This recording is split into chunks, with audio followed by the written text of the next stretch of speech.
حمد والصلاة والسلام نحو میر درس نمبر 7۔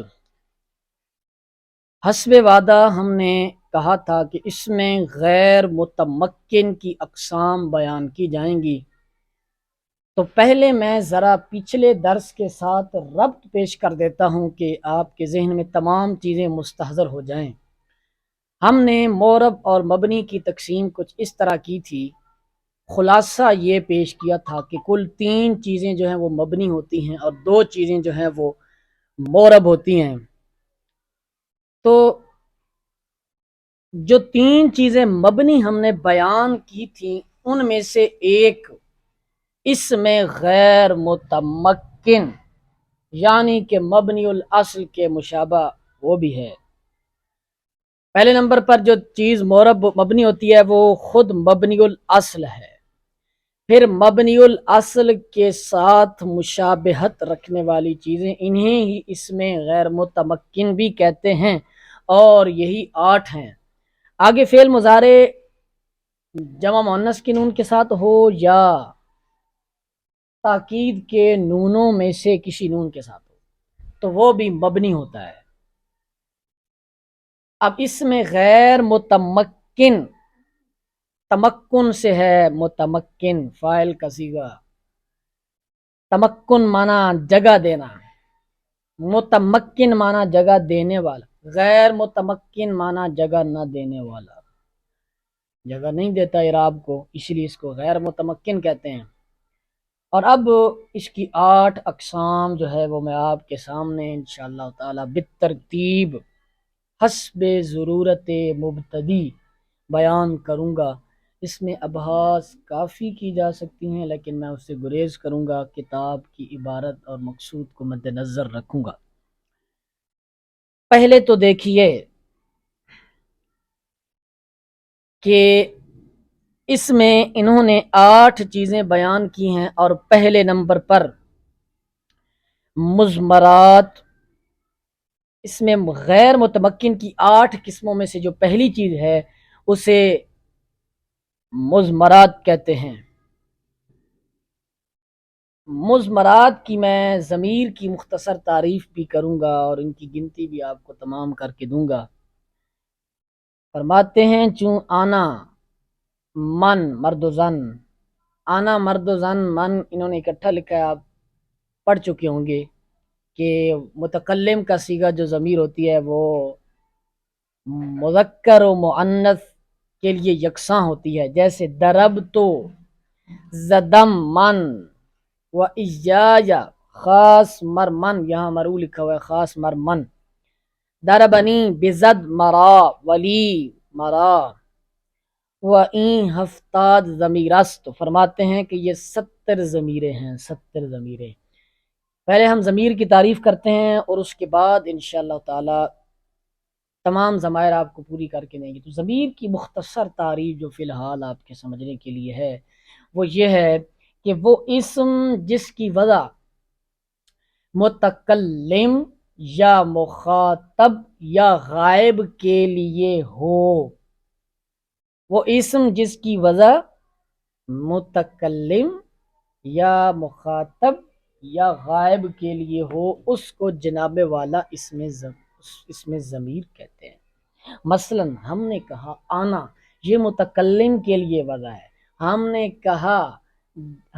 کہا دارابا، اس میں ہوا ضمیر جو ہے وہ غائب کے لیے وضع ہے۔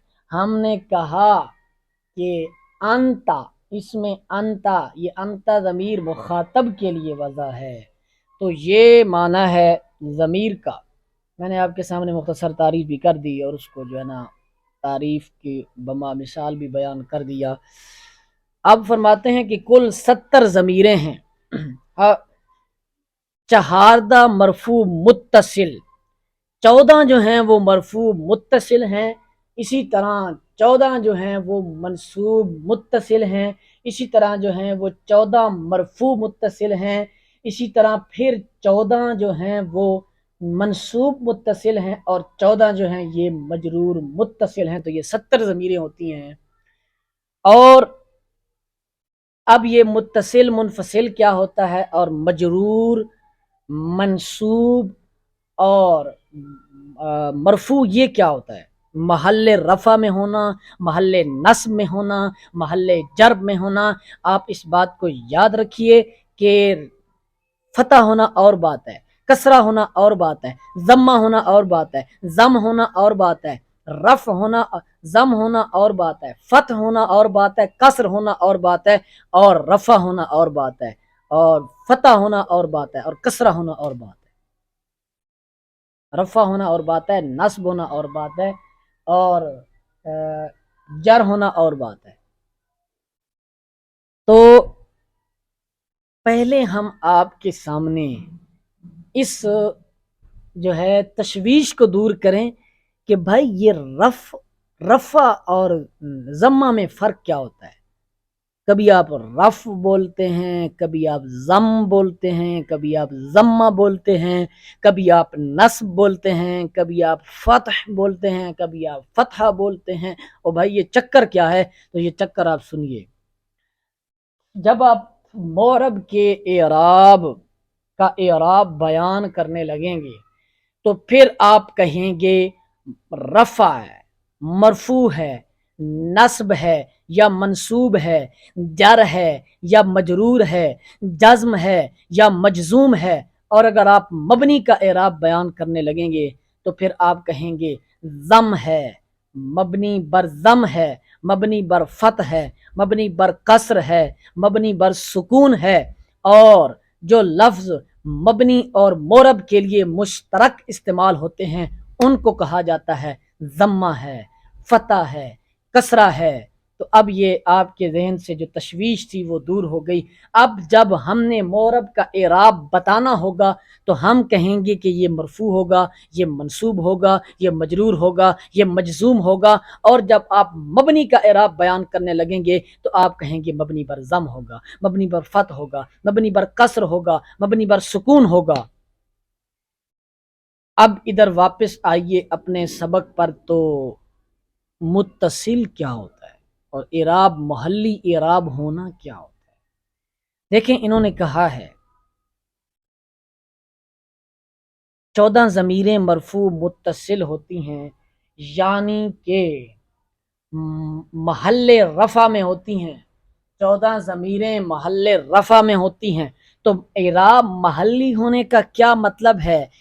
مطلب یہ ہے کہ یعنی اگر کوئی اس میں مبنی ایسی جگہ آ جائے، اگر وہاں اس میں معرب ہوتا تو اعراب جاری ہوتا۔ مثلا آپ چھوٹی سی مثال دیکھ لیجئے۔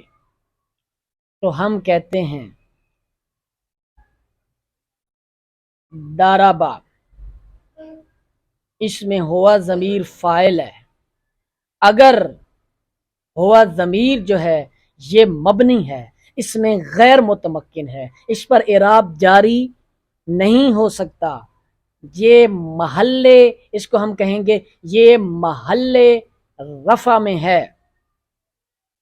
لیکن جو ہم نے تعریف کی محل رفع کی، سمجھیے اگر یہاں کوئی معرب ہوتا تو اس پر اعراب جاری ہوتا۔ دیکھیں اگر یہاں اس کو فاعل ظاہر لائیں تو ہم کہیں گے ضرب زیدن، زید نے مارا۔ اب زیدن کی دال کو جو تنوین اور رفع کیا ہے وہ کس نے کیا ہے؟ وہ ضرب عامل نے کیا ہے، اور اسی نے اعراب دیا ہے تو اعراب جاری ہو گیا ہے۔ تو یہ اس میں معرب ہے۔ اگر یہاں اس میں مبنی ہوتا تو اس پر اعراب جاری نہ ہوتا۔ یہ معنی ہے محلی اعراب کا۔ تو ادھر جتنے اعراب بتائے جاتے ہیں مبنی کے اندر تو وہاں یہی کہا جاتا ہے محل فلاں، محل فلاں، محل فلاں۔ یہ ضمیروں کے تمام اعراب جو ہیں یہ محلی ہوتے ہیں۔ اب ہم نصب کہہ رہے ہیں، منصوب کہہ رہے ہیں تو اس کا یہ معنی نہیں ہوگا کہ اس پر زبر ہوگی۔ اگر ہم مرفوع کہہ رہے ہیں تو اس کا یہ معنی نہیں ہوگا کہ اس پر پیش ہوگی۔ اگر ہم مجرور کہہ رہے ہیں تو اس کا یہ معنی نہیں ہوگا کہ اس پر زیر ہوگی۔ تو اب یہ بات سمجھ میں آ گئی۔ اب آپ متصل سمجھیے کہ متصل کیا ہوتا ہے، ضمیر متصل کیا ہوتا ہے۔ ضمیر متصل وہ ضمیر ہوتی ہے وہ ضمیر ہوتی ہے جو اپنے عامل کے ساتھ ملی ہوئی ہوتی ہے اور اس سے پہلے نہیں آ سکتی، اس کو ضمیر متصل کہتے ہیں۔ اب متصل کی تعریف آپ کے پاس آ گئی، محل کی تعریف آپ کے پاس آ گئی، اور مرفوع، منصوب اور مجرور کو آپ سمجھ چکے، تو اب ضمائر کو سمجھنا آپ کے لیے دشوار نہیں ہے۔ اب آئیے، مرفوع، متصل، وہ ضمیریں جو متصل ہوتی ہیں، یعنی اپنے عامل کے ساتھ ملی ہوئی ہوتی ہیں اور اپنے عامل سے پہلے نہیں آ سکتی، اور یہ محل رفع میں جاری ہوتی ہیں، جیسے ضربتو، ضربنا، ضربا، ضربتما، ضربتم، ضربت الی آخر ہی۔ اسی طرح 14 اگلی ضمیریں 14 مرفوع منفصل ہوتی ہیں جو اپنے عامل کے ساتھ ملی ہوئی نہیں ہوتی اور محل رفع میں واقع ہوتی ہیں، جیسے انا، نحن، انتا، انتما، انتم، انت الی آخر ہی۔ اور 14 ضمیریں منصوب ہوتی ہیں اور متصل ہوتی ہیں، یعنی اپنے عامل کے ساتھ ملی ہوئی ہوتی ہیں اور اپنے عامل سے پہلے نہیں آ سکتی اور وہ محل نصب میں واقع ہوتی ہیں، جیسے ضربنی، ضربنا، ضربکا، ضربکما، ضربکم الی آخر ہی۔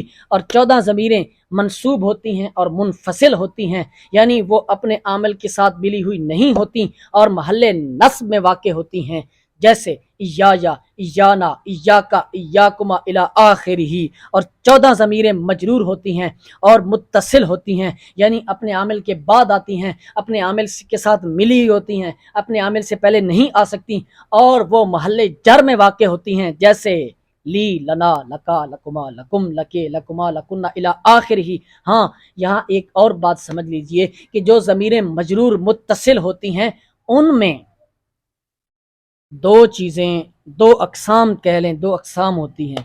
ایک وہ جو حرف جر کے ساتھ ملی ہوتی ہیں، ایک وہ جو حرف جر کی وجہ سے مجرور ہوتی ہیں، اور دوسری وہ جو اسم کی وجہ سے مجرور ہوتی ہیں۔ اگر وہ اسم کی وجہ سے مجرور ہوں گی تو ان کو مضاف الیہ کہیں گے، اگر وہ حرف جر کی وجہ سے مجرور ہوں گی تو ان کو مجرور کہیں گے، ان کو حرف جار کا مجرور کہیں گے، ان کی جار مجرور والی ترکیب کی جائے گی، اور اگر مضاف کی وجہ سے وہ مجرور ہوں گی تو ان کی مضاف الیہ والی ترکیب کی جائے گی۔ اب ذرا یہ سمجھیے کہ جو ہم نے کہا کہ محل رفع میں واقع ہوتی ہیں اس کا کیا معنی ہوتا ہے، یعنی یا وہ فاعل بنے گی، یا وہ نائب فاعل بنے گی، یا مبتدا بنے گی، یعنی وہ چیزیں جو کلام کے اندر مرفوع ہوتی ہیں وہی یہاں بن سکتی ہیں، یعنی وہ چیزیں جو کلام کے اندر منصوب ہوتی ہیں تو یہ ضمیر منصوب جو ہیں وہ یہاں وہی بن سکتی ہیں، جیسے حال ہوتا ہے، اور جو مجرور ہوتی ہیں وہ اس جگہ وہی بن سکتی ہیں جو کلام کے اندر مجرور ہوتی ہیں، اور وہ دو کیا چیزیں ہوتی ہیں، وہ مضاف الیہ ہوتا ہے اور وہ جار کا مجرور ہوتا ہے۔ یہ ضمائر کا بیان آپ کے سامنے جو ہے وہ میں نے اللہ کی توفیق سے مکمل کر دیا۔ درس ذرا طویل ہے، آگے آپ دیکھیے اسماء اشارات۔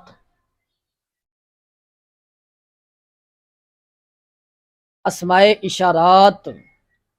اشارات جناب والا، انہوں نے صرف جو نحو میر کی اصل عبارت ہے صرف انہوں نے اسماء اشارات گن کے لکھیں اور اس پر کوئی کلام نہیں فرمایا، لیکن اس کی تعریف ہم آپ کی جو ہے نا وہ ذہنی اطمینان کے لیے کر دیتے ہیں۔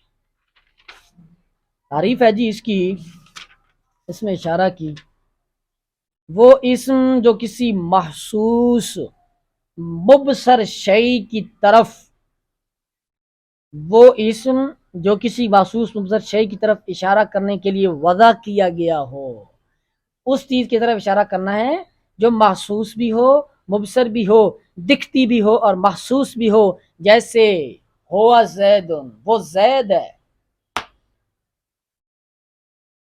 تو اس میں یا پھر ہم انہی میں سے مثالیں لیں تو ذالک زید، ہوا تو مثال غلط ہو جائے گی، ذالک زید، یہ زید ہے۔ انہوں نے جو اسماء اشارات لکھے ہیں وہ آپ فی الحال ان کو یاد کر لیجیے، ازبر کر لیجیے۔ ذا نے زین دہ، دہی، تا تی تان تین تے، تہی، اولائی، اولا، یہ اسماء اشارات اولائی جو ہے یہ مد کے ساتھ ہے، اور اولا جو ہے یہ قصر کے ساتھ ہے۔ اس کے بعد آ جائیے جی اسماء موصولہ پر۔ اسماء موصولہ کی تعریف بھی ہم کر دیتے ہیں۔ وہ اسم جس کا معنی کسی جملہ خبریہ کے ملائے بغیر سمجھ میں نہ آتا ہو، یہ ابتدائی بات ہے، یہ کامل تعریف نہیں ہے۔ وہ اسم جس کا معنی کسی جملہ خبریہ ملائے بغیر سمجھ میں نہ آتا ہو وہ اسم موصول ہوتا ہے، اور اسماء موصولہ مذکور ہیں الذی، اللذان، اللذین، الذین، اللتی، اللتان، اللتان، اللاتی، اللواتی، ما، من، ایتن، الف لام۔ وہ الف لام جو الذی کے معنی میں ہو اس میں فاعل کے اندر یا اس میں مفعول کے اندر، جیسے الضارب، المضروب۔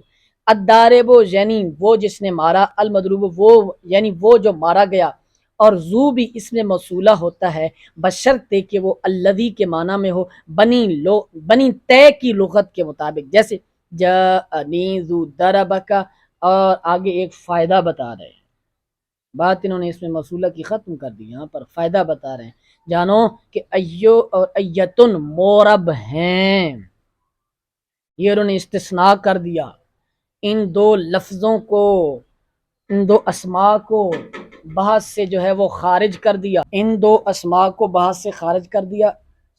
ایو اور ایتن اسماء موصولہ میں سے ایو اور ایتن کو بحث سے خارج کر دیا، اور جیسے کہ پیچھے سارا بیان چل رہا تھا، وہ بیان یہ تھا کہ ہم اس میں مبنی گنتے ہیں، شمار کرتے ہیں، تو یہ کوئی تعجب کی بات نہیں ہے کہ کسی باس میں سے کسی چیز کو خارج کر دینا، یہ تو الٹا آسانی ہوئی کہ ان کو انہوں نے استثناء کر کے ہی بتا دیا کہ یہ مرب ہیں۔ اس کا تفصیلی کلام انشاءاللہ تعالی بعد میں کیا جائے گا۔ آگے جی چوتھے نمبر پر ہیں جی اسماء افعال۔ اسماء افعال، انہوں نے اسماء افعال کہا ہے کہ بر دو قسم، لیکن ان کی قسمیں کچھ زیادہ ہیں، لیکن ہم فی الحال یہی پڑھیں گے۔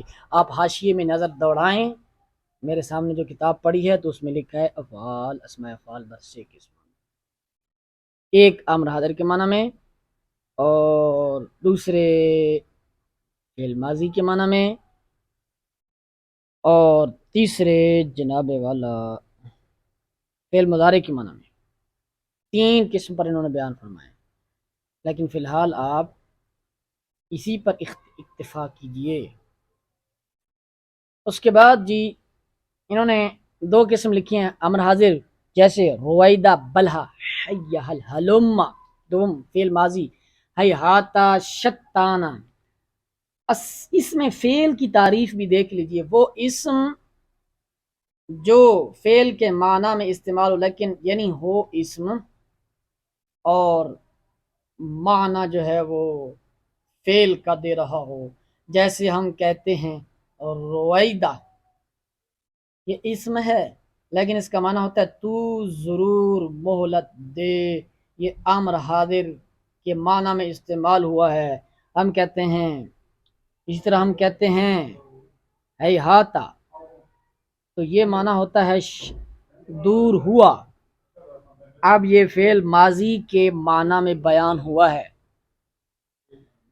اس کے بعد آگے جناب والا اسماء اصوات۔ اسماء اصوات جی اس کی بھی ہم اسی طرح صرف تعریف کرتے ہیں کہ اس میں صوت کیا ہوتا ہے۔ وہ اسم جو کسی امر حاضر کے وقت انسان کے منہ سے طبعی طور پر صادر ہو، یا وہ اسم جس سے حیوان کو آواز دی جائے یا کسی حیوان کی آواز کی نقل کی جائے، یعنی آوازوں کے پر مشتمل اسماء جو ہوتے ہیں ان کو جو ہے اسماء اصوات کہتے ہیں۔ اور جیسے مثالیں دی ہیں اوہ اوہ اف بخ بخ آ کے مختلف ہیں جو بھی آوازیں نکالتے ہیں۔ ششم اسماء ظروف، اس میں ظرف کیا ہوتا ہے؟ وہ اسم جو فعل کے واقع ہونے کے زمانے یا مکان پر دلالت کرے، واقع ہونے کے زمانے یا مکان پر دلالت کرے۔ اب اس کی دو قسمیں ہیں، اگر زمانے پر دلالت کرے گا تو ظرف زمان ہوگا، اگر جگہ پر دلالت کرے گا تو ظرف مکان ہوگا، جیسے اذا متی کیف ایانا امس منذ قط عود قبل بعد، یہ اسماء زمان ہے، اسماء ظروف زمان ہے۔ اور اچھا، لیکن ان کے ساتھ انہوں نے ایک شرط لگائی ہے، وہ یہ ہے وقت کے مضاف باشند و مضاف الیہ محذوف منوی باشد، اس وقت جب کہ یہ مضاف ہوں اور ان کا مضاف الیہ محذوف منوی ہو۔ محذوف منوی کیا ہوتا ہے؟ یعنی لفظوں میں محذوف ہو لیکن ذہن تخیل میں موجود ہو، اس وقت یہ مبنی ہوتے ہیں۔ ان کے مبنی ہونے کے لیے شرط یہ لگائی گئی ہے کہ یہ مضاف ہوں اور ان کا مضاف الیہ محذوف منوی ہو۔ اگر یہ شرط نہ پائی گئی تو یہ اسماء ظروف تو ہوں گے لیکن مبنی نہیں ہوں گے۔ تو یاد رکھیے، یہ شرط جو ہے یہ ان کے مبنی ہونے کے لیے شرط ہے، نہ کہ فی نفس ہی اسماء ظروف ہونے کے لیے شرط ہے۔ آگے جی، اسی طرح ہے سو قدام و تحت فوق، اس میں بھی وقتے کی مضاف باشند و مضاف الیہ محذوف منوی باشند، اس میں بھی وہی شرط لگائی گئی، مضافوں اور مضاف الیہ محذوف منوی۔ آگے جی، ساتویں قسم اس کی دیکھتے ہیں تو وہ ہے جناب اسماء کنایات۔ اس میں کنایہ کی بھی ہم مختصر تعریف کرتے ہیں، وہ ہے جی وہ اس میں کنایہ وہ اسم ہے